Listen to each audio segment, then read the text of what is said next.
శ్రీ గణేశాయ నమః. శ్రీ సరస్వత్యై నమః. శ్రీపాదవల్లభ నరసింహ సరస్వతి శ్రీ గురు దత్తాత్రేయాయ నమః.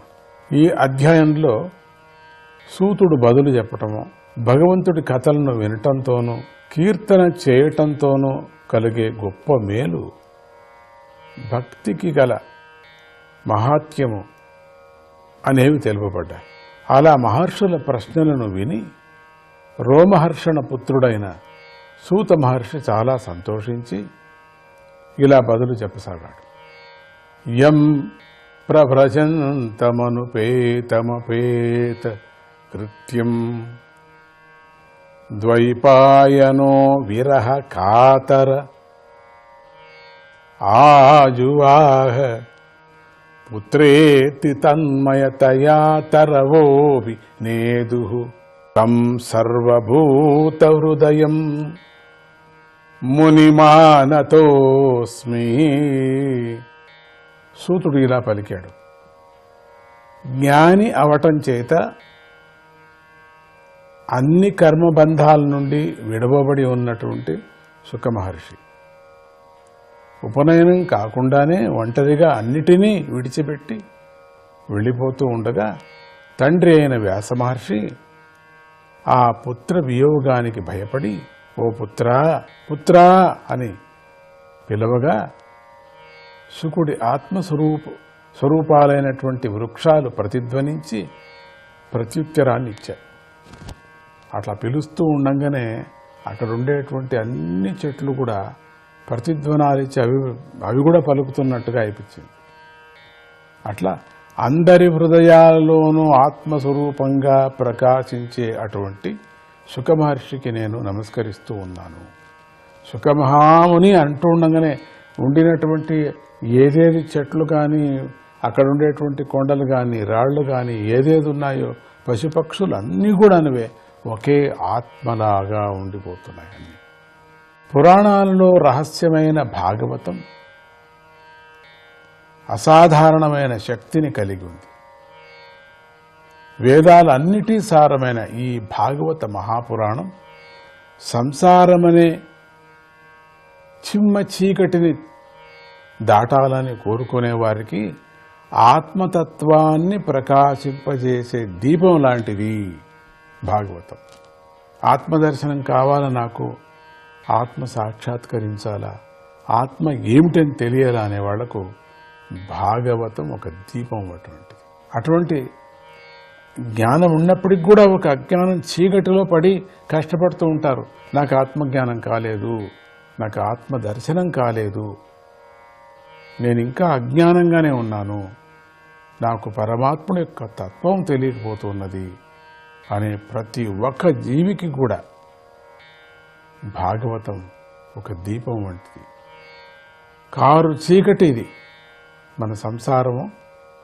ఈ తాపత్రయాలన్నీ కూడా శరీరానికి ఎప్పుడూ రోగము, సంసారంలో దుఃఖము, సంతోషం అనేది ఎక్కడా కనపడటం లేదు. భగవద్ దర్శనమైనప్పుడే, ఆత్మతత్వం తెలిసినప్పుడు మాత్రమే ఆనందం అనేటువంటిది కనపడేది, వెలుతురు కనపడేది. వెలుతురే పరమాత్ముడు. అటువంటి వెలుతురు ఆత్మను అనేటువంటి స్వామి విచారంగా కనపడాలంటే మీరు భాగవతాన్ని వినాలా, పారాయణం చేయాలా, భాగవత మహత్యాన్ని మీరు తెలుసుకోవటానికి ప్రయత్నం చేయాలా. ఎంత అద్భుతంగా, ఎంత ఘంటాఘోషంగా చెప్తున్నారు ఇక్కడ. అటువంటి దీపం ఇది, చీకటిలో దీపం అన్నారు. దీన్ని వ్యాసపుత్రుడైన సుఖమహర్షి పరమదయతో బోధించాడు మనకు.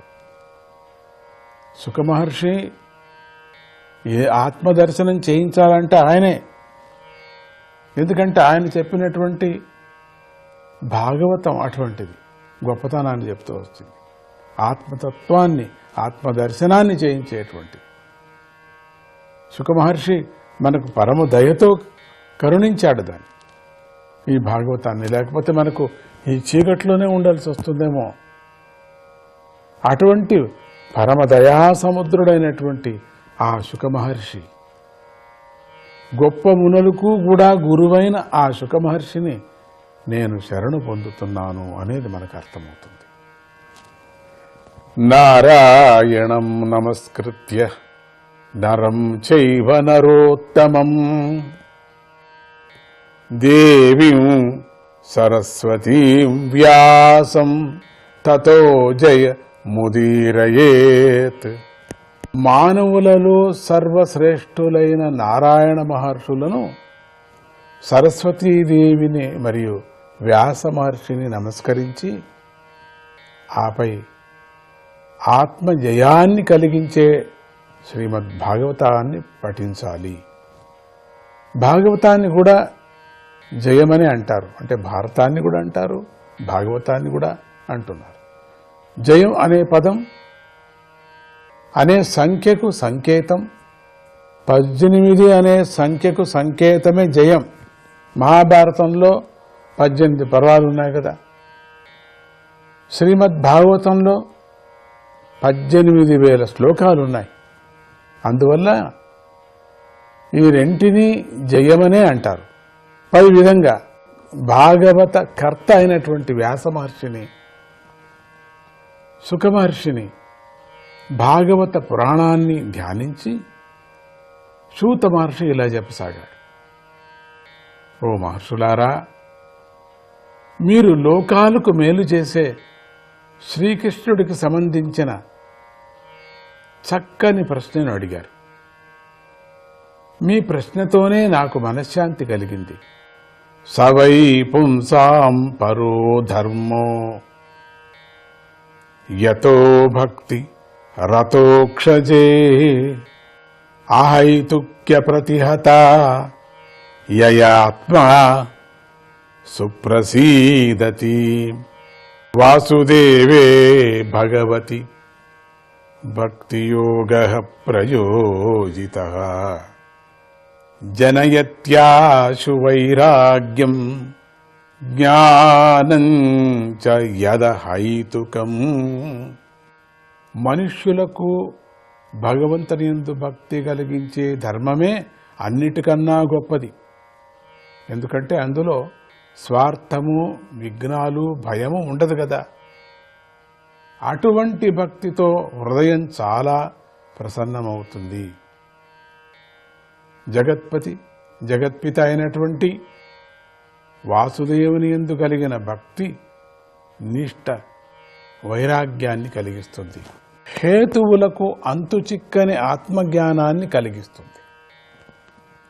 ధర్మాన్ని చక్కగా ఆచరించేటప్పటికీ అది మనుష్యులకు భగవంతుని కథలయందు ప్రీతిని కలిగించకపోతే వారు చేసిన ఆ ధర్మాచరణ కేవలం వృథా ప్రయాసంగా, పరిశ్రమంగా మిగిలిపోతుంది.